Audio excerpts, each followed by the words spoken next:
Hi, this is Mike from This Old Relic, and today I'm going to talk to you about my buddy here. So, I just want to start off. If you haven't subscribed to the channel yet, go ahead and subscribe. Click the bell notifications, get all the notifications of new videos coming up. And with that, I want to talk to you about my buddy, my Mr. Buddy heater. So, I just recently purchased this, and the whole premise behind this was I wanted a heater for the Equip Expo. When I got too close to it, I noticed just how cold it was going to be. Originally, I was just going to grab an electric space heater. I did have electricity in the tent, but I decided to go ahead and get this, which is fully propane.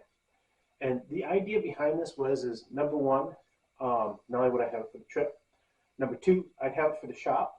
And number three, I have it in case of an emergency. This is technically actually rated for indoor use. And when I got into the tent, well, I'll start it up and I'll show you. You see there's something kind of funky on the top of it. It's actually a fan. Crank it up, put it on low. But when I got it into the tent, I didn't have this fan. I was just radiating heat. And it did a pretty decent job. I mean, it made it warmer in the tent, which is what I was trying to accomplish. But I mean, it didn't do a wondrous job. And a lot of it was because it radiates heat out, and everything was staying really low. And I was in a cot and stuff like that. And so the heat really wasn't rising a whole lot. It was staying really low because it was just radiating out. So after having that experience, I started looking at ideas because I said if I had a fan and I had a little electric battery-powered fan that I stuck in the front of it, but it really actually just made things worse, made things colder. So I figured if I find a fan, a better fan than that, something that's going to actually push the heat as opposed to pushing the cold, that would work. This is a stovetop fan, and it works completely independently with no electricity whatsoever. And there it goes moving right now. So it just activates off the heat. It has these fins up here that connect the heat, and then the fan blows and blows the heat away. And it actually keeps things much, much warmer. So the reason why it's important that it's independent of any electrical source other than the heat is because I wanted to get this thing for emergency use as well. If it is, negative 20 degrees outside and the electricity goes out in my house, I'm without any kind of heat because there's a blower fan. Even though my heat's gas, there's a blower fan that blows all that heat around. So, and that's not going to be active. There's also all kinds of electronicals to make sure that, gas is not going and stopping, that kind of thing. And it's just, I won't have heat without electricity. So this will at least allow me to heat up a room in my house. I also thought it might be good for the garage, especially after seeing the price of kerosene. It's $7 a gallon, which is what my other heater runs on.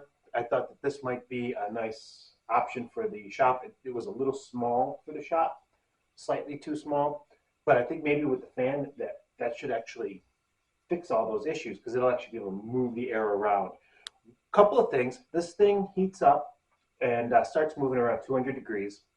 There's a max temperature of 650 degrees on it, which if you turn the buddy heater on high, it will fry the fan. I know from experience. I've done it already. So keeping it at low keeps it right around that 650 degree maximum range. So yeah, that's one of the tricks and keys on it. I mean, it's still pulling heat out this way, but then I also have a lot of heat blowing out this way as well from the fan. Now, one of the things else I noticed is that this thing kind of uses quite a bit of propane, especially on high, because that's when I was using it out at the Equip Expo in my tent. And it'll last you about 2 hours on a 1 pound bottle of propane. So it does use quite a bit of propane, but I still figured out I'm paying $20 a pound with the larger bottles, and I got the adapter for it to run it off the 20-pound bottles. I'm paying $20 per pound for propane as opposed to $7 a gallon, and I probably get about a gallon worth of for every every pound of propane.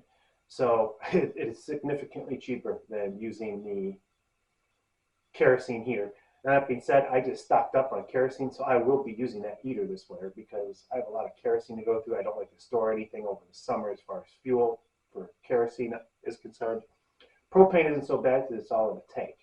But so we're going to go, I'm going to be using that heater first. I mean, it stinks, it's loud. This thing's running at full force. I can let it go ahead and run in the shop. There is a few negatives between the two. The kerosene heater, it needs an electric motor. So if I leave it on, I hear it turn on, I have it on the smart switch, I can go on my phone, shut it off even if I'm not in the garage. If I leave this on by mistake, it just is going to keep running until it runs out of fuel. So that's one key factor. I'm going to tell you that the temperature change in the shop, at least in this particular area, is completely different since I turned this heater on. It's actually gotten a little chilly, or not chilly since I turned the heater on, but it's actually gotten a little chilly outside. And since I turned the heater on, I can see a significant difference in the temperature already. So this little buddy heater, it actually works really, really well. I really would recommend getting one of these stovetop fans, though, if you're going to use it in the shop. Or just in general, because they work so much better. I just got it. I got a piece of baling wire, wrapped it around, stick it in some slats to kind of hold the fan, prop the fan up. You can use a coat hanger. I mean, you probably want to use some kind of metal wire. But I will tell you, this is the one thing that's kind of freaky on it, and it takes some getting used to. But the heater's off, the fan is still turning, and it will continue to turn until it cools off. There's no on-off switch for the fan. So even though the heater's off, the fan is still turning. That takes a little getting used to, but it's not too bad. It's not worse. The other thing you got to remember too is when this fan, especially when the fan starts moving, you definitely don't want to touch it because this fan is hot. So you want to make sure it cools off before you actually move and touch the fan. But yeah, those are the little tricks that I found out so far with the buddy heater using the stovetop fan, which is actually designed for like a wood burning stove. You put it on the top and it's supposed to help blow the hot air around. And I'm telling you that this thing really, the fan makes all the difference. I know it might not seem like a lot, but it actually does make a huge difference because there's a lot of heat that radiates up and it just kind of keeps going up and it doesn't move around. This actually takes a heat that's going up and moves it around. So big difference. I don't feel bad leaving this on a low setting because yeah, it just moves the air so much better. So that being said, this is my new little buddy here, and I will see you next time.